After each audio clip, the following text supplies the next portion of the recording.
Assalamualaikum warahmatullahi wabarakatuh.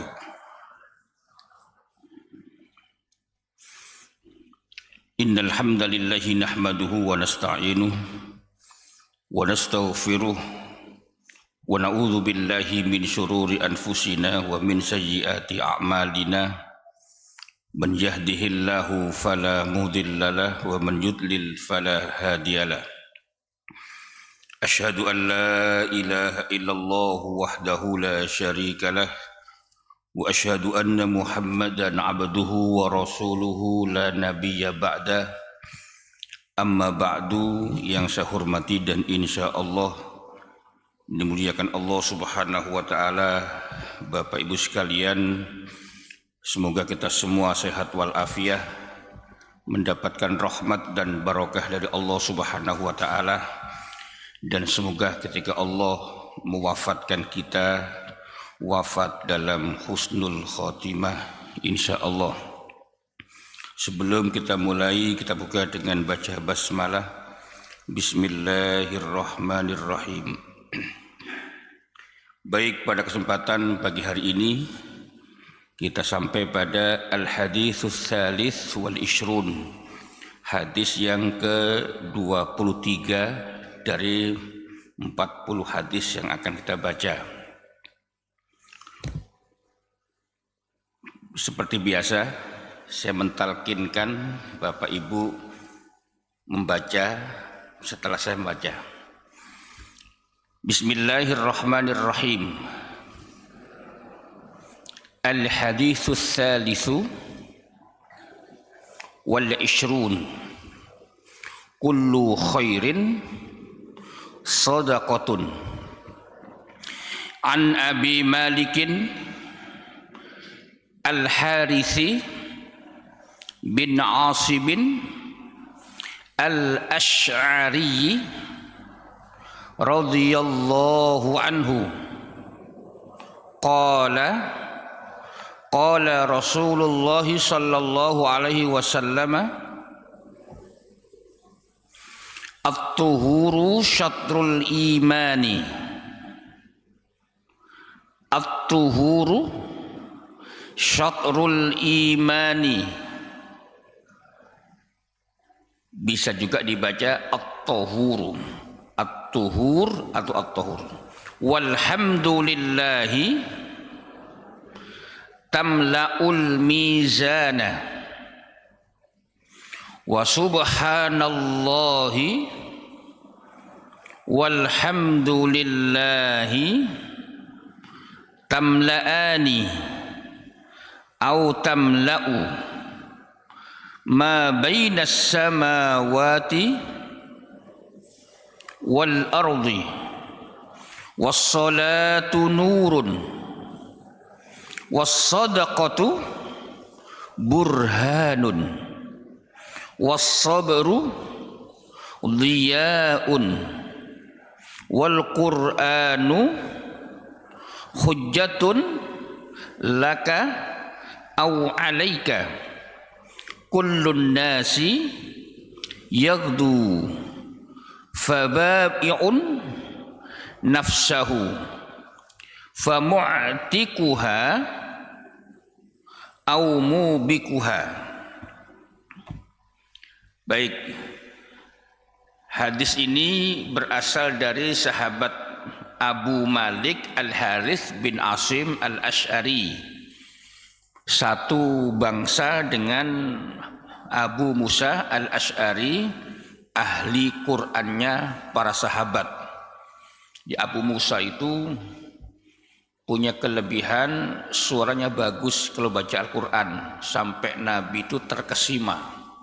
Nabi sampai terkesima, pulang sampai kemalaman, disebabkan karena ketika beliau lewat di samping rumah Abu Musa terdengar lantunan kalam ilahi yang dibaca dengan sangat baik oleh sahabatnya, ditambah suaranya itu sangat bagus sampai Nabi memujinya, wahai Abu Musa, engkau diberi suara yang indah seperti serulingnya Nabi Daud gitu.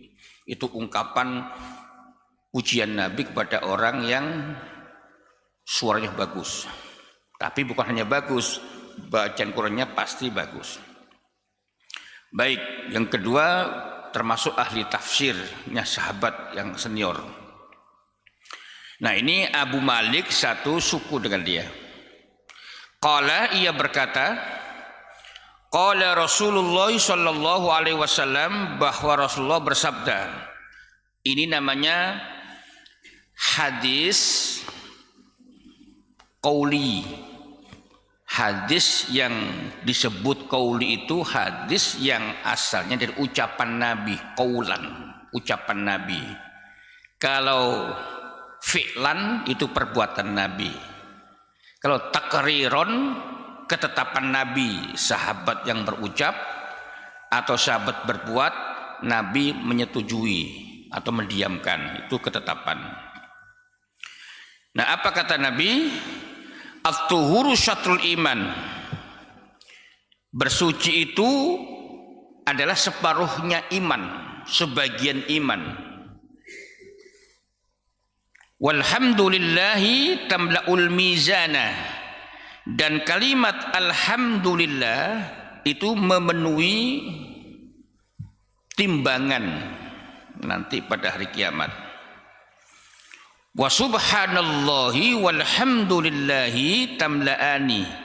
Kalimat subhanallah walhamdulillah, dua-duanya memenuhi timbangan ma bainas samawati wal ardi, memenuhi timbangan. Yang kedua, memenuhi antara langit dan bumi. Di pahalanya itu memenuhi langit dan bumi.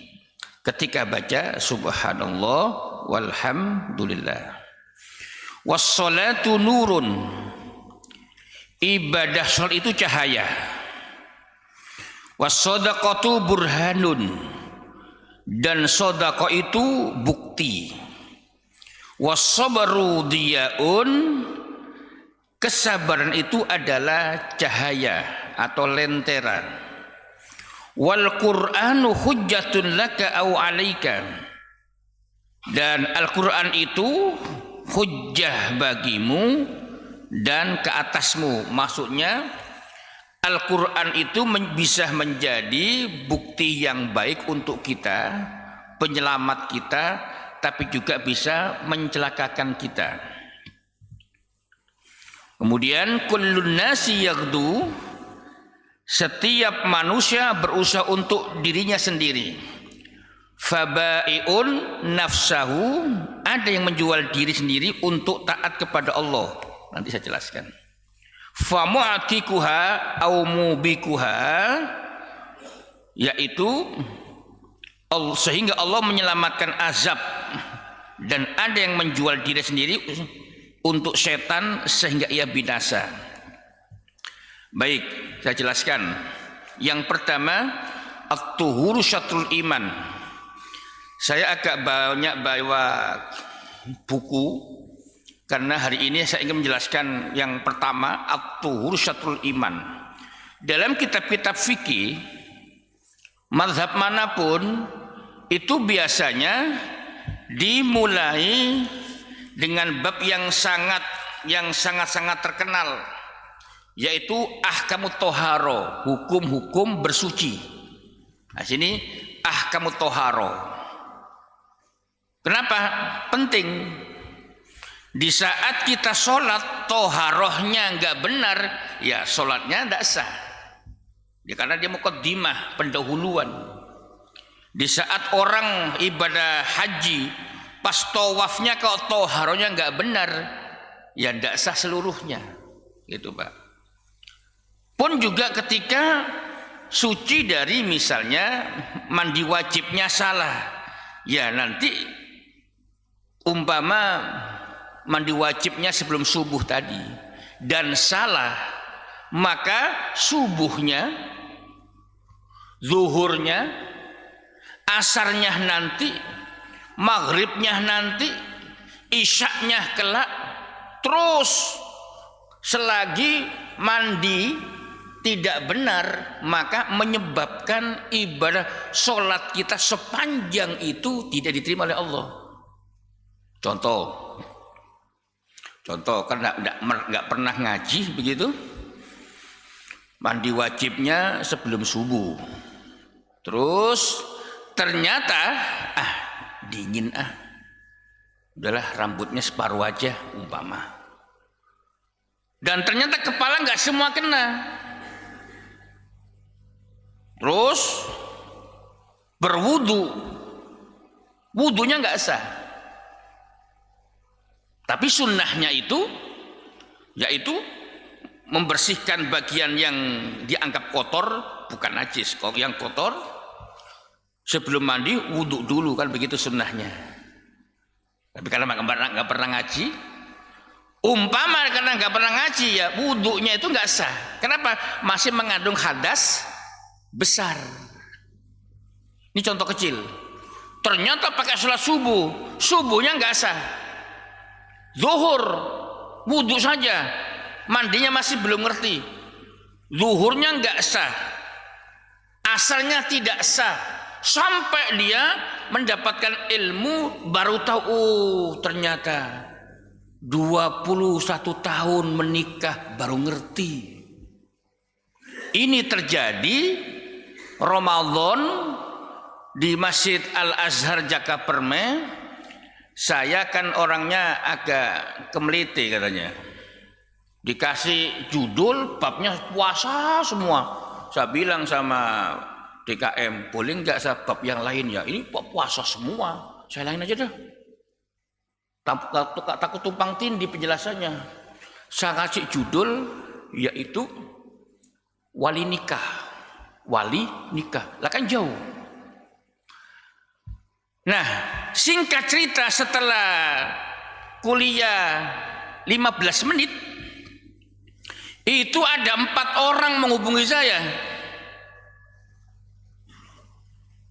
Pak Taufik, saya bla bla bla bla, bisa nggak berjumpa? Oh bisa. Di mana? Ya bisa di kantor saya, bisa ke rumah saya, atau di mana? Atau saya ke rumah Bapak. Ya saya ke kantor Pak Taufik aja. Ke kantor, cerita bahwa Pak Taufik, saya semalam ikut taraweh di Masjid Al-Azhar, pas Pak Taufik yang ceramah. Saya dapat nomor dari orang kantor Al-Azhar, Ustadz Ahmad Hunaifi. Terus saya baru ngerti Pak Taufik, kenalkan nama saya Fulan, ini istri saya Fulana. Kami sudah punya anak usia yang pertama sudah 19 tahun, anak kedua 17 tahun, masih sekolah di Pangsut. Nah, sekolahnya boleh saya sebut Pangsut. Setelah mendengar Pak Taufik ceramah semalam, ini Pak Taufik, istri saya ini saat ibunya hamil, papanya wafat. Terus, nah saat sang mamanya melahirkan istri saya, dapat kurang lebih masa nifas selesai, ibu menikah lagi. Terus, udah istri saya hidup bersama papa sambung, papa tiri. Kemudian pas menikah walinya adalah papa sambung. Dan saat ini kami sudah punya anak 2 yang sudah remaja dan menjelang dewasa. Waduh, batin saya ngomong, pernikahannya batal demi hukum. Terus setelah penjelasan Pak Taufik semalam, berarti pernikahan saya batal demi hukum. Oh iya, Mbak. Apa saran Pak Taufik? Saran saya secepatnya Bapak Ibu akad nikah lagi dengan wali yang benar. Masih punya saudara laki-laki? Ada. Lah, saya tanya, saat Bapak Ibu menikah, ada enggak kakak adik? Ada. Laki-laki? Ada. Oh, apalagi itu? Jadi yang mau jadi wali itu adalah bapak sambung. Sementara wali nikah yang benar itu masih ada. Tidak ada pun bapak sambung tidak berhak jadi wali. Ya ini makanan kan nggak pernah ngaji di Al-Ihsan. Coba kalau ngaji. Ini pentingnya ngaji, Pak. Jadi 21 tahun menikah itu, maaf, dalam kondisi akad nikahnya nggak sah. 21 tahun. Akhirnya saya diajak pulang kampung ke rumahnya untuk menjadi saksi, dan saya juga ngomong ke KUA setempat, saya diajak ke KUA menyampaikan bla bla bla bla. Akhirnya terjadilah akad nikah baru, dan harus, tidak boleh tidak. Terus saya bilang, sejak bapak tahu, tolong hari ini jangan tidur bersama, karena bapak ibu bukan suami istri. Memang bukunya mah suami istri, tapi akadnya kan enggak. Nah ini Pak, ini contoh. Berapa tahun nyoba, itu pun pas dilalah yang ceramah saya. Kok dilalah babnya saya ganti. Coba kalau saya masih ganti, nggak ganti bab, nggak ganti judul, yang disodorkan saya implementasi untuk meraih puasa yang makbul. Aduh gampang dah, gak usah. Nah, karena apa? Banyak yang menyerahkan tentang puasa lah. Akhirnya Pak, akad nikah yang baru. Tapi kan miris ini. Ibadah selama 21 tahun, ibadah nikahnya itu kan tanpa ilmu gitu loh. Nah, termasuk orang yang misalnya mandi wajib dengan shower terus langsung sampuan. Ini airnya namanya bukan air suci mensucikan. Makanya Bapak Ibu kalau mandi wajib, air tanpa sabun.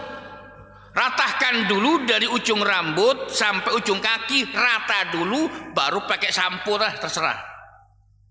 Pakai sabun silahkan. Tapi sebelum air yang suci mensucikan itu merata ke seluruh tubuh kita, kena, jangan dicampur dengan sabun, dengan sampo. Kan suka ada nih orang mandi wajib udah baru basah, sementara punggung belum kena, kaki belum kena, sudah sampuan kan? Nah ini kelihatannya sepele Pak, kelihatannya sepele, tapi ternyata Ramadan kemarin saya diminta ngisi seminar dari pagi sampai siang, babnya bab wudhu, nyoba bab wudhu. Tapi masih kurang itu. Kenapa? Bab wudhu kan harus diawali dengan aksamul miyah, macam-macam air. Nah, mohon izin saya hari ini ingin bahas masalah itu ya. Yang pertama, apa itu? At-tahuru syatrul iman. Bahwa kebersihan itu bagian daripada iman. Nah, setiap bab fikih dimulai dengan ahkamut thaharah. Nah, di sana menjelaskan tentang, misalnya yang pertama itu bab air. Air itu terbagi menjadi berapa? Karena ada air yang suci mensucikan, air yang suci tidak mensucikan, air yang makruh penggunaannya, ada air yang mutanajis, yang najis. Nah, apa bedanya Pak Taufik? Yang pertama tohirun mutahhirun, suci mensucikan. Maksudnya air itu diminum halal, dibuat wudhu bisa. Namanya suci mensucikan. Kedua, suci tidak mensucikan. Air kopi, air teh, air susu, suci. Tapi belum pernah ada orang PTM meskipun kaya wudhu pakai air susu. Kenapa dia suci tidak mensucikan? Begitu. Suci tidak mensucikan. Air teh meskipun tanpa gula suci, tetapi tidak mensucikan. Begitu. Air es Pak Taufik. Nah, kalau esnya belum ada sirup, suci mensucikan. Kalau belum ada sirupnya, belum ada apa-apanya. Tapi kalau sudah campur es degan, es apa lagi, es kopior, nah itu sudah suci, tidak mensucikan. Yang kedua, yang ketiga, suci, tohirun, mutohirun, makruhun. Suci, mensucikan, tapi makruh penggunaannya. Yaitu wahual ma'ul musyammas. Air yang kena sinar matahari secara langsung dan disengaja untuk dipanaskan dengan matahari. Nah, kemudian yang keempat, al-ma'ul mutanajjis. Ma'un mutanajjisun, air yang kena najis. Nah, ini sudah pahamlah kita. Nah, ini dari sini Pak. Ada pertanyaan, Pak Taufik. Ada konglomerat muslim, wudunya itu Pak Taufik pakai keran di rumahnya, tapi kerannya dari emas. Orang kaya. Pernah lihat begitu, Bu? Oh, belum pernah. Ya, di PTM belum pernah. Coba ke Qatar, Abu Dhabi sono. Banyak orang kaya gelasnya ini gelas emas. Boleh enggak? Gelas dari emas kasih minum, terus atau dari gelas dari emas wudu, ya, kan gurun pasir kan begitu.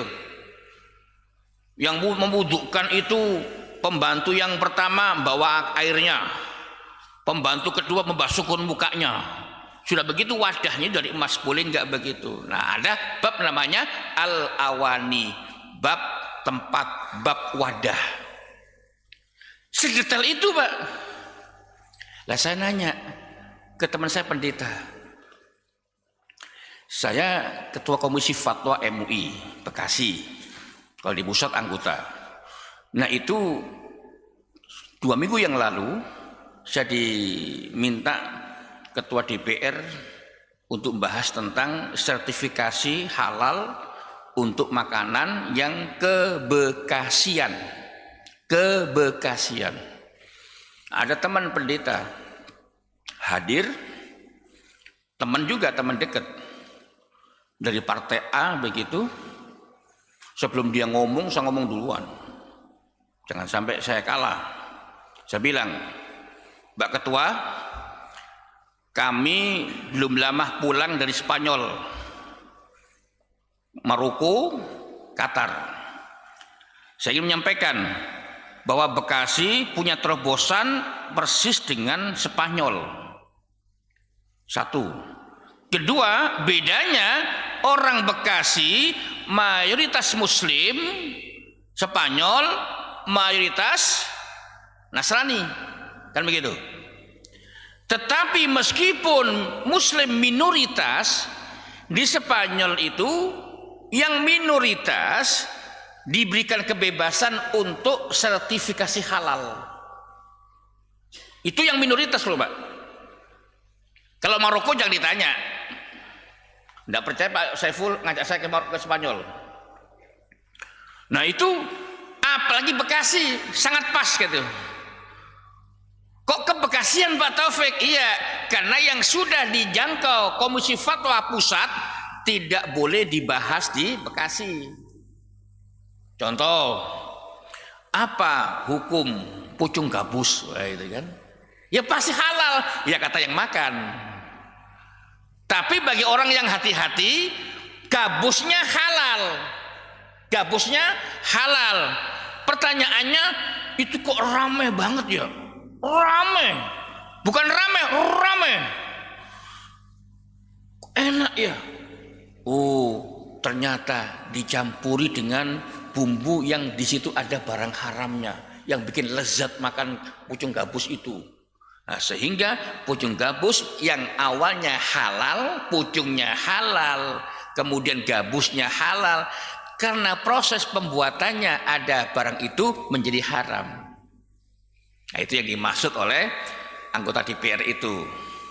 Nah, penyusun naskah akademiknya dari Universitas Islam Asy-Syafi'iyah.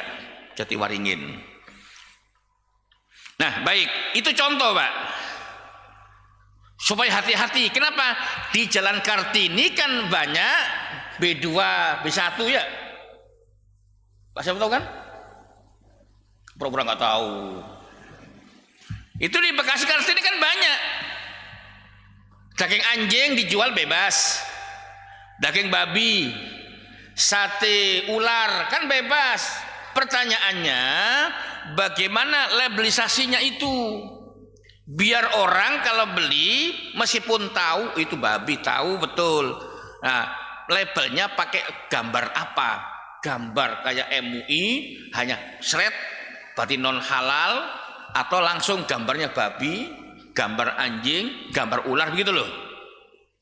Nah, bagus dah bilang gitu. Kalau Kota Bekasi peduli seperti itu, berarti satu-satunya kota di Indonesia yang akan muncul undang-undang, regulasinya nanti jadi undang-undang level, bukan fatwa, karena malah di DPR gitu.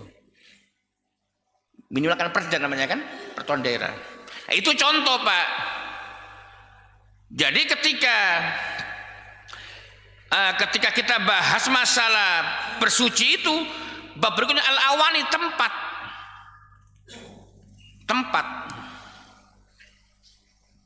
tempatnya memang bersih, suci, nggak ada kotoran, tapi dari emas, dari perak, boleh enggak? Itu contoh.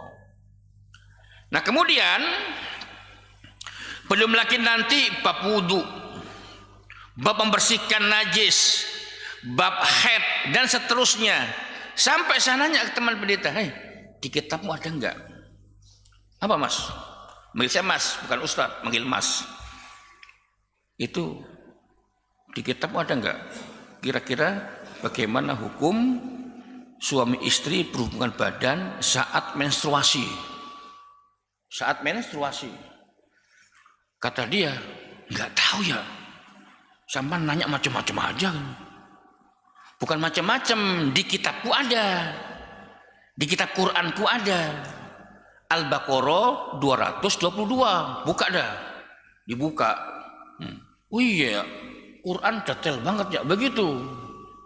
Nah, saya mancing, ternyata Pak Ibu sekalian, Al-Quran itu kitab yang, maaf, kalau kita boleh gagah-gagahan, ya emang lebih sempurna ketimbang Zabur, Taurat, Injil gitu. Sedetail itu.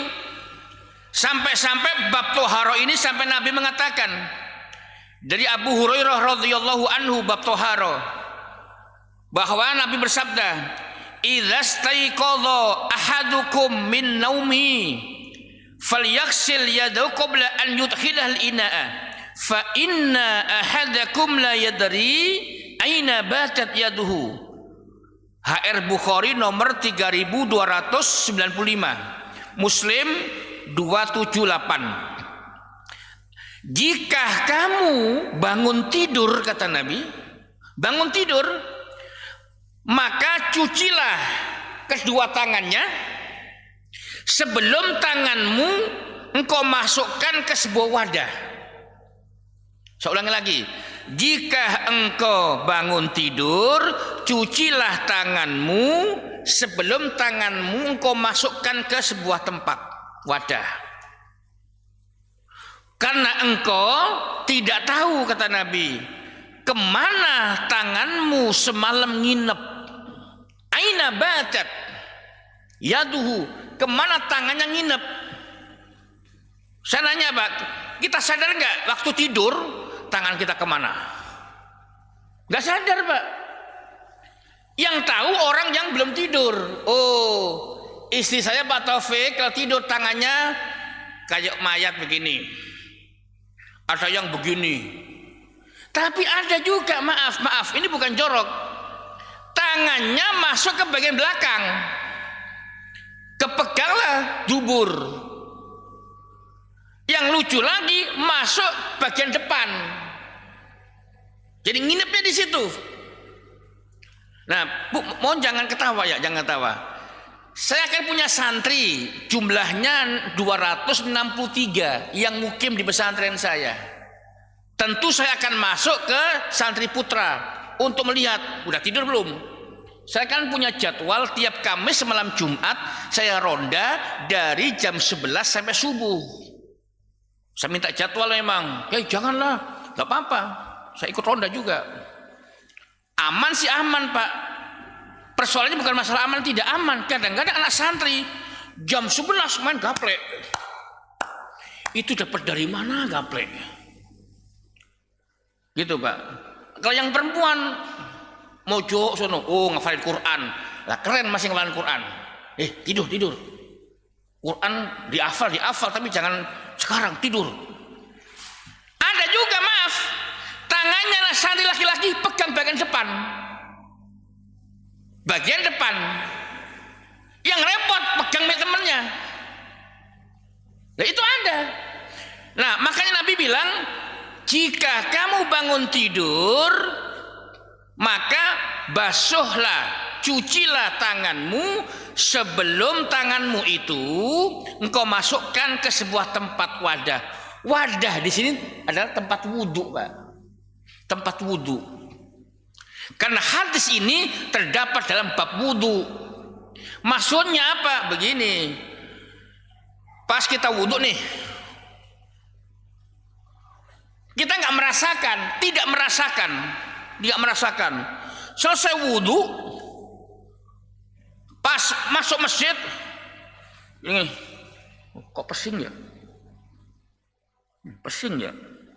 Pesing. Sama pesing bahasa apa? Sama ya, oke. Pesing ya. Oh, ini kencing siapa ini?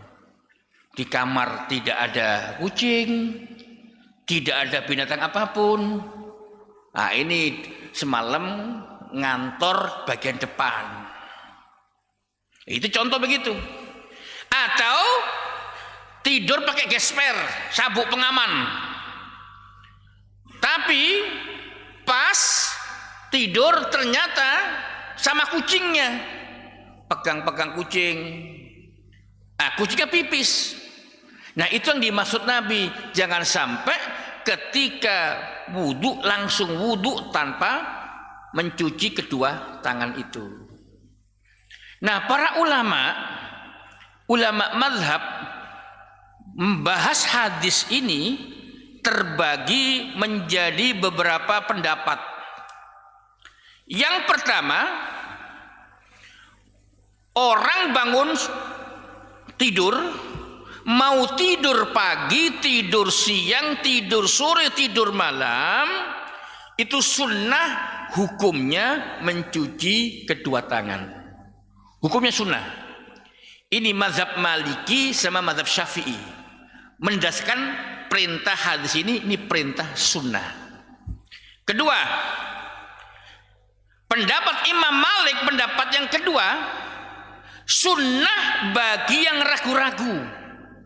Sunnah bagi yang ragu-ragu. Kenapa kok begitu Pak Taufik?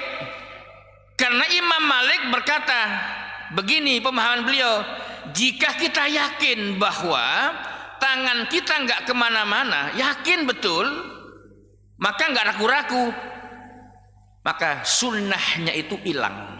Bangun tidur nggak perlu cuci tangan.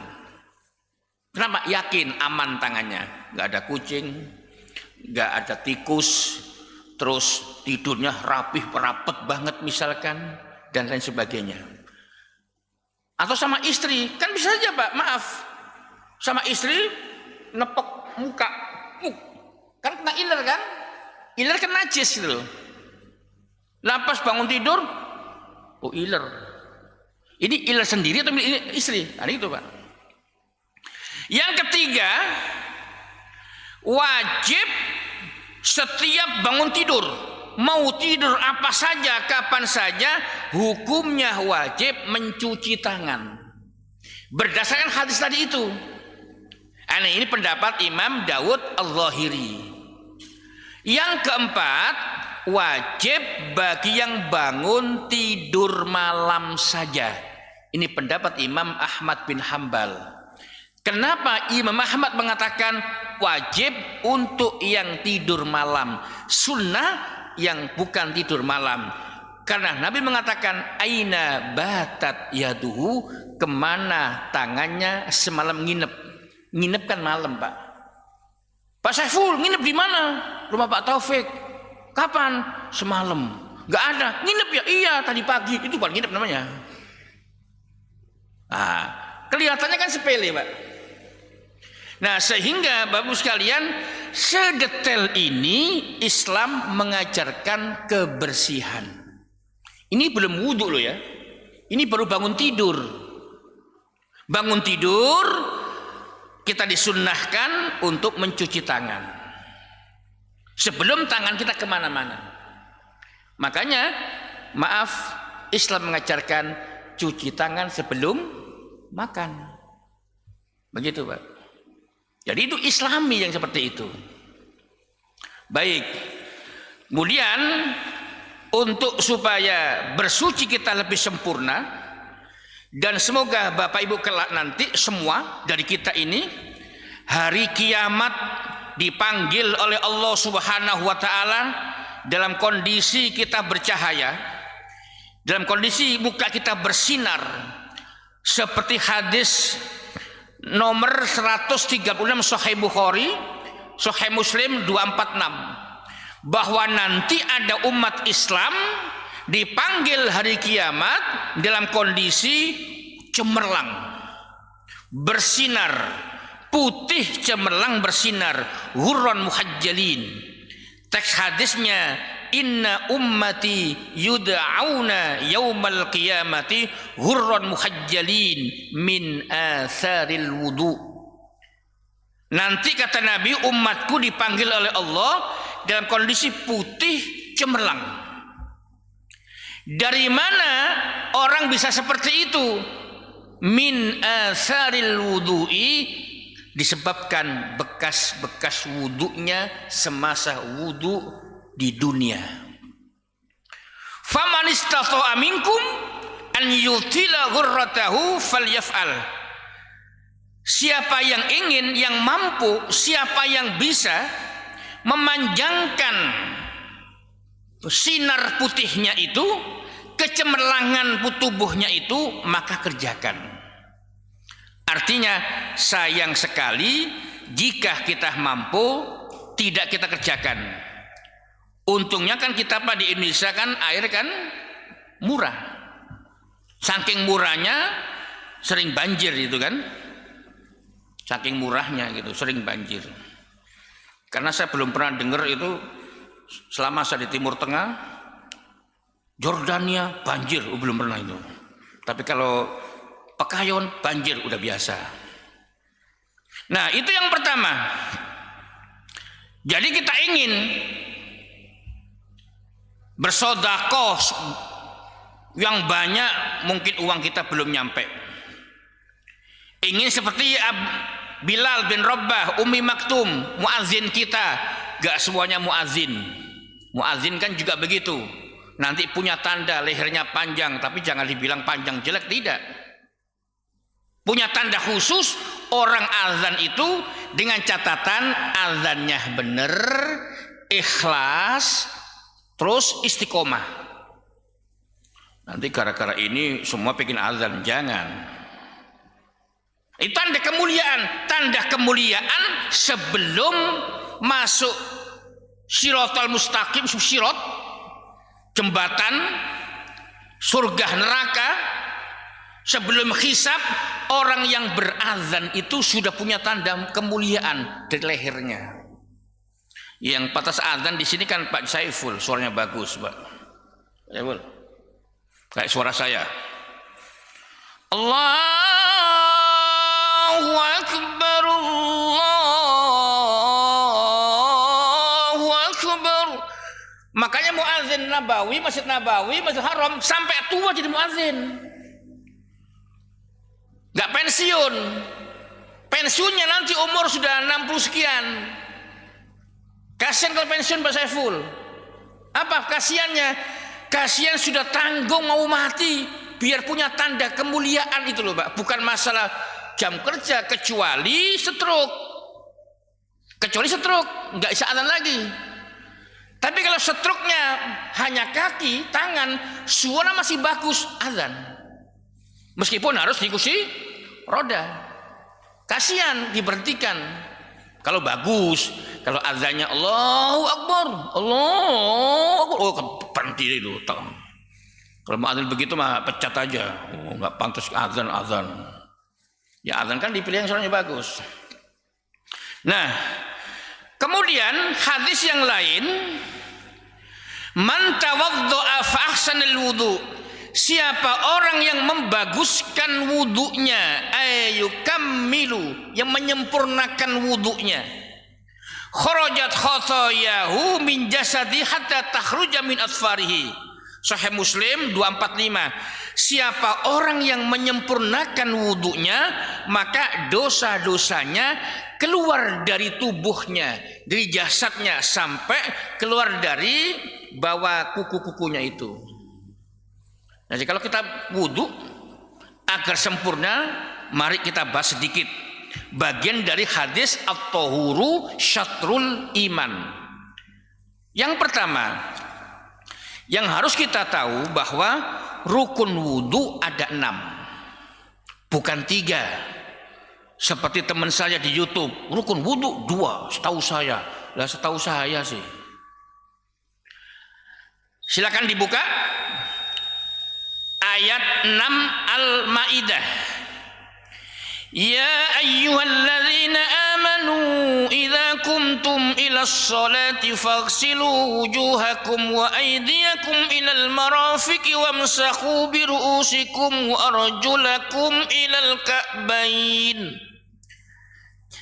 Berdasarkan hadis ayat ini, wudu itu 1 membasuh wajah, 2 membasuh kedua tangan, 3 mengusap kepala, kemudian 4 membasuh kedua kaki, kan 4 tuh.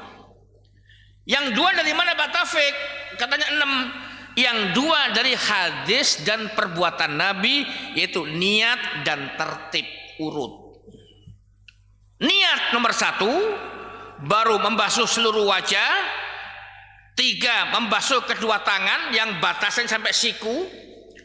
4 mengusap sebagian kepala, biru usikum sebagian kepala. Kemudian 5 membasuh 2 kaki yang batasannya sampai dengan 2 mata kaki. Dan yang 6 tertib urut. Maksudnya apa Pak Taufik? Tidak ada Nabi wudhu itu muka, kemudian kaki, terus kaki, wajah, enggak, urut. Sehingga urutnya Nabi berwudu itu menjadi sebuah rukun. Itu Pak. Ini yang fardu-fardu saja. Nah, jika kita ingin nanti dipanggil oleh Allah hari kiamat, hei fulan, hei Saiful Anwar, datang Pak Saiful, mukanya cemerlang Pak, bersinar. Perasaan di dunia enggak seganteng itu ya, kok cemerlang banget Haji Saiful. Oh, min atharil wudu, karena bekas wudu itu. Nah, bagaimana Pak Taufik wudu yang sempurna itu? Maka sunnah-sunnah wudu, jika tidak ada udzur syar'i, laksanakan. Di sunnah-sunnah wudu, jika tidak ada udzur syar'i itu, harus kita jalankan jika ingin seperti itu. Nah, yang pertama, sunnah-sunnah wudu itu ada 18. Mudah-mudahan sampai jam 6 selesai. Tapi kalau dengan dalilnya, jam 6:30. Saya singkat. Yang pertama, berwudu itu sunnahnya apa? Membaca bismillah dulu. An-Nasai nomor 76, bahwa Nabi ketika berwudu beliau mengatakan tawaddu'u bismillah, berwudulah dengan membaca bismillah. An-Nasai nomor 76. Jadi baca bismillahirrahmanirrahim. Yang kedua, menghadap kiblat. Pak Taufik, kerannya menghadap utara. Utara mana Pak? Oh sana. Kerannya menghadap sana. Sama menyebutkan menghadap kiblat. Bongkar aja itu. Nah, itu bukan jalan yang bijak.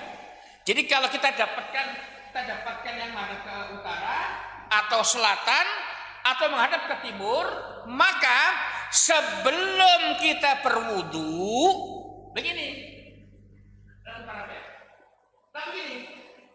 Bismillah. Gini Pak ya. Bismillahirrahmanirrahim. Gitu Pak. Ini sebelum berwudu menghadap kiblat. Jadi bukan berebut. Kok ramai di situ? Menghadap kiblat Pak Taufik. Ya nanti bisa repot. Jadi disunnahkan menghadap kiblat dan baca bismillah gitu. Jangan lama-lama, Pak.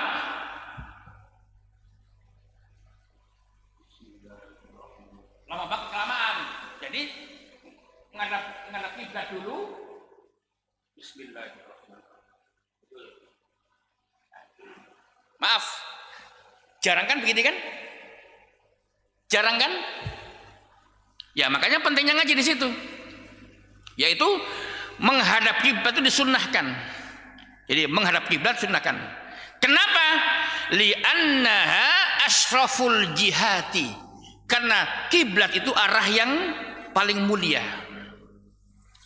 Yang ketiga, tadi membasuh telapak tangan 3 kali sebelum tangan kita kemana-mana. Dimulai dengan membasuh kedua tangan dulu. Nah, sunnahnya membasuh itu Pak, bukan hanya kena air, tapi seperti kita menekan, gitu, menekan.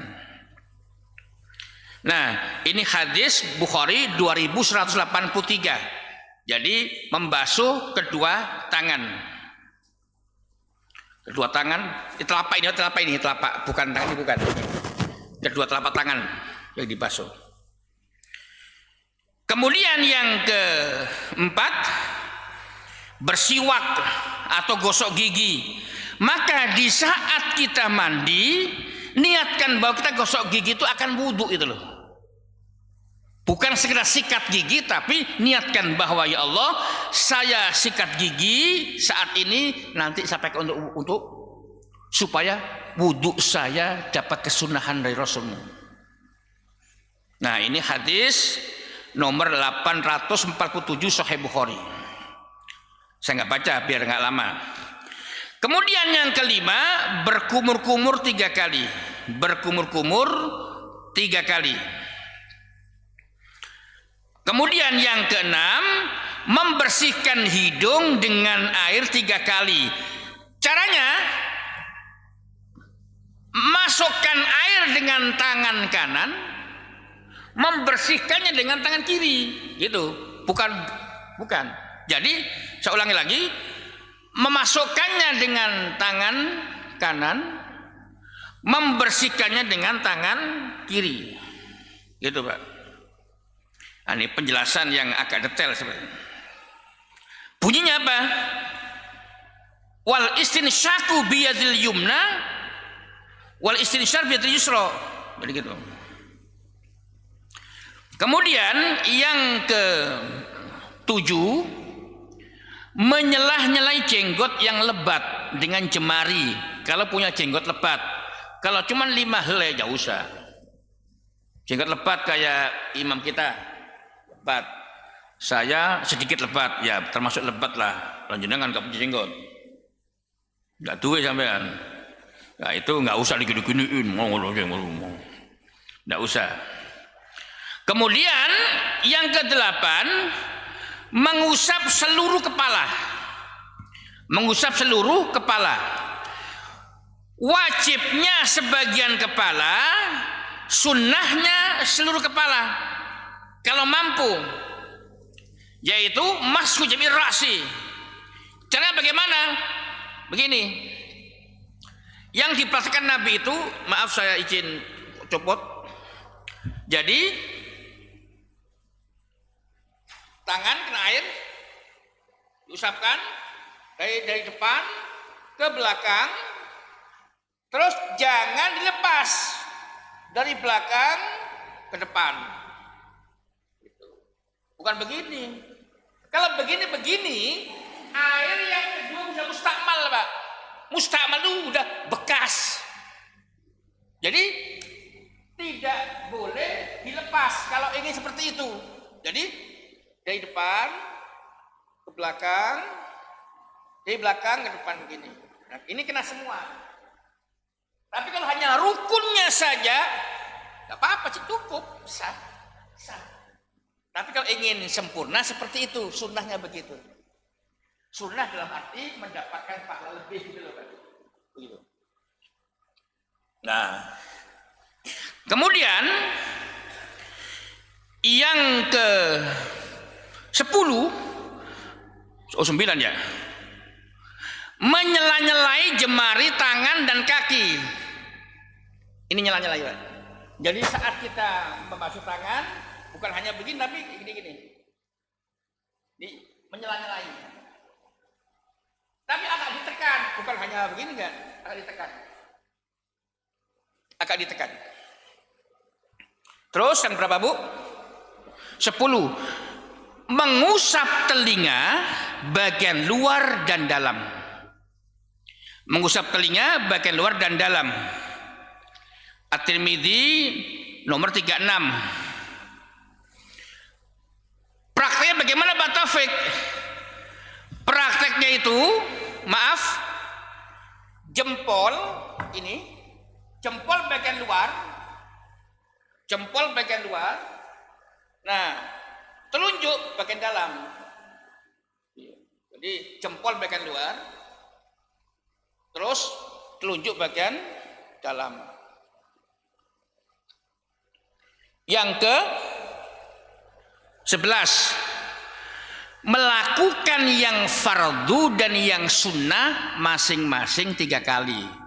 Ya, dari membasuh telapak tangan, bukan tangan, telapak tangan, berkumur, hidung, sampai kaki masing-masing 3 kali. Pak Taufik, sahkah cuma sekali? Sah jika memang dirasa cukup dan merata. Tapi untuk mendapatkan pahala yang sempurna 3 kali. Jika airnya mencukupi. Yang ke 12, mendahulukan bagian kanan atas yang kiri. Tangan kanan dulu, baru tangan kiri. Kaki kanan dulu, baru kaki kiri. Yang ke-13, yaitu menggosok. Menggosok, bahasa hadisnya ad-dalku, bunyinya berbunyi fajala yaqulu hakadha yadluku, bahwa Nabi itu kalau wudu yadluk.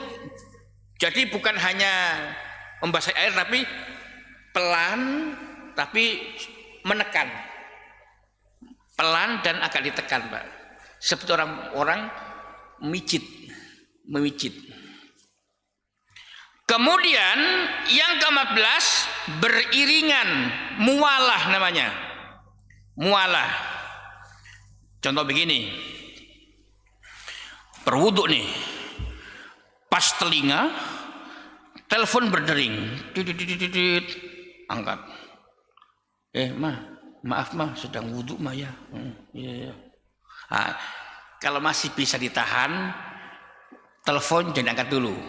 Meskipun tidak membatalkan wudu. Ya, meskipun membatalkan wudu. Kemudian yang ke-15, melebihkan basuhan atau usapan. Sahih Bukhari 136, Sahih Muslim 246. Mana yang dilebihkan itu, Pak Taufik? Tangan dan kaki. Jadi kalau tangan batasnya siku, lebihkan sedikit. Jangan hanya ngepas ke siku, lebihkan. Ini tidak dimaksud melebihkan. Kaki batasnya mata kaki, lebihkan ke atas sedikit. Ya tapi jangan sampai palsu itu. Ketinggian itu. Ya, tinggian. Melebihkan basuhan. 16, hemat air. Hemat air dan tidak boros. Al-i'tidal bil ma' duna sarf atau taktir, tapi juga tidak ngirit banget. Jangan boros, jangan terlampau ngirit. Ya, untuk kontes kita PTM, VJS, Grandview, ya bisa. Jangan boros, kalau keran itu separuh cukup, jangan seluruhnya. Kalau keran itu seperempat putaran sudah cukup, jangan setengahnya. Lu hemat. Tapi enggak. Tes, wah itu ngirit tuh. Enggak, jangan. 17 tidak berbicara. Meskipun berbicara itu tidak membatalkan wudhu. Contoh Bu, pas muka begini, nanti pengajian siapa yang ngisi? Pak Taufik. Yang gemuk ya? Iya, tapi gemuk ganteng. Nah itu jangan ngobrol. Meskipun ngomong itu tidak membatalkan wudhu, tapi sebaiknya jangan bercakap-cakap saat wudhu. Ittiba' dari Rasul, ngikuti Rasulullah. 18 terakhir, membaca tasyahud dan doa selepas wudhu. Bersama-sama ikuti saya.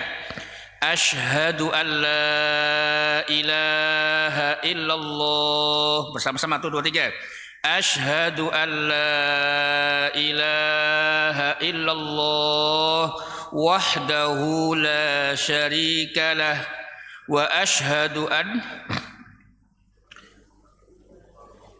Allahumma ja'alni minat tawwabin waj'alni minal mutatahhirin waj'alni min ibadikas salihin subhanakallahumma wa bihamdika asyhadu an la ilaha illa anta astaghfiruka wa atubu ilaik. Dari depan tuh 2 3. Asyhadu an la ilaha illallah wahdahu la syarika lah wa asyhadu anna Muhammadan abduhu wa rasuluh. Allahumma ij'alni minat tawwabin waj'alni minal mutatahhirin waj'alni min ibadikas salihin subhanakallahumma wa bihamdika asyhadu an la ilaha illa anta astaghfiruka wa atubu ilaik. Asyhadu an la ilaha illallah wahdahu la syarika lah wa asyhadu anna Muhammadan abduhu wa rasuluh. Allahumma ij'alni minat tawwabin waj'alni minal mutatahhirin waj'alni min ibadikas salihin subhanakallahumma wa bihamdika asyhadu an la ilaha illa anta astaghfiruka wa atubu ilaik. Nah itu pengen doa yang sempurna. Tapi biasanya kita kan yang terakhir enggak kan ya Bu ya? Kan baru tahu kan? Itu kan doa ngaji Pak Taufik. Iya. Doa selesai ngaji, juga doa yang dipakai Nabi selepas wudhu bagian akhir. Penutup. Hal-hal yang sebaiknya kita tinggalkan saat berwudhu. Dalam bahasa fikihnya makruhnya wudhu. 1. Berlebihan menggunakan air atau terlampau ngirit. Bahasa hadisnya al-israf wa taqtir. Boros jangan, terlampau berlebihan ngiritnya juga jangan. Yang kedua, makruh yang kedua, mendahulukan anggota yang kiri atas yang kanan meskipun tidak membatalkan wudhu. 3. Atansyif bimindilin illa liudrin. Tidak menyekah air wudhu dengan kain, dengan tisu, dengan sapu tangan. Makanya kalau berwudhu jangan boros, sehingga air yang ada di muka, di kepala, tangan tidak berlebihan. Jadi tidak dicekal, biarkan dia mengalir ke tanah. Kemudian yang keempat, darbul wajhi bil ma. Contoh, sampai bunyi begini, Pak. Nggak usah bunyi. Ya, Nabi mencontohkan yadluk, menekan, bukan. Nah itu ya. Itu makruh. Bisa jadi tujuannya apa? Oh, sedang wudhu gitu. Kemudian yang kelima, azyada ala salasin yakinan, melebihkan dari 3 kali. Yakin sudah 3 kali, tambah 4, tambah 5, makruh. Tapi yang ragu-ragu, 2, 3 ya, 2, 3 ya. Oh, tambah lagi. Tapi sudah yakin 3 kali, jangan ditambahi. Kecuali merasa ada yang belum terbasahi. Gitu. Yang keenam, minta tolong orang lain untuk membasuhkan anggota tubuhnya, anggota wudhunya. Contoh, mentang-mentang Pak Haji Saiful, maaf ya, nama saya pakai ya. Ya boleh ya, Pak Haji Saiful konglomerat, amin. Punya anak buah banyak. Pas wudhu, anak buah yang satu bawain air. Anak buah yang pertama mencuci tangannya. Itu boleh. Membasuhkan semuanya dibasuhin, beliau tenang aja begitu. Boleh. Tapi Pak Haji Saiful kan sehat. Kecuali orang sakit. Nah, kalau kita sehat makruh, meskipun boleh tapi makruh hukumnya. Boleh tapi makruh, sebagai jangan.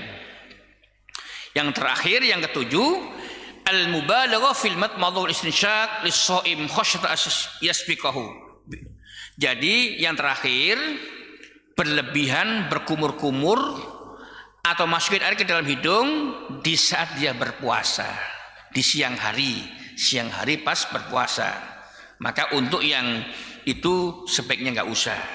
Nah itu saja Bapak sekalian untuk kesempurnaan wudhu kita. Bagian dari bab suci ini, semoga dengan wudhu yang sempurna, sholat kita insya Allah bisa dilakukan. Ibarat orang berkendara sah, punya SIM, punya STNK, punya BPKB, lengkap. Begitu, lengkap. Ada orang berkendara, punya SIM, tapi nggak punya BPKB, nggak punya STNK, dan lain-lain. Tapi wudhu kita sah secara hukum, sempurna, karena yang sunnah-sunnahnya kita kerjakan semuanya, kecuali begini. Maaf, Pak Taufik, pertanyaan. Sudah komat, nyampe masjid buang angin, terus berwudu. Kita berpikir, kalau 18 sunnahnya kita kerjakan semua menyebabkan kita ketinggalan 1 rakaat, maka yang kita korbankan kesempurnaan wudu. Cukup yang 6 saja. Niat, wajah, tangan, kepala, kaki, itu aja udah. Nyampe sini, ihdinas siratal mustaqim, masih bisa. Jangan menyempurnakan wudu, rakaat pertama hilang, sayang. Ini namanya fikih skala prioritas. Mana yang lebih utama? Yang lebih utama sholat berjamaahnya. Itu saja. Ada pertanyaan silakan. Mangga, ada pertanyaan. Ini persuci yang masih belum yang suami istri ini ya, belum. Maka Pak Ferry nanti mohon izin untuk bulan depan melanjutkan hadis ini, penjelasan berikutnya. Baik, karena sudah waktu menunjukkan pukul 6.15 menit, kita cukup dengan baca hamdalah. Alhamdulillahirabbil alamin. Subhanakallahumma wa bihamdika asyhadu an la ilaha illa anta astaghfiruka wa atubu ilaik. Assalamualaikum warahmatullahi wabarakatuh.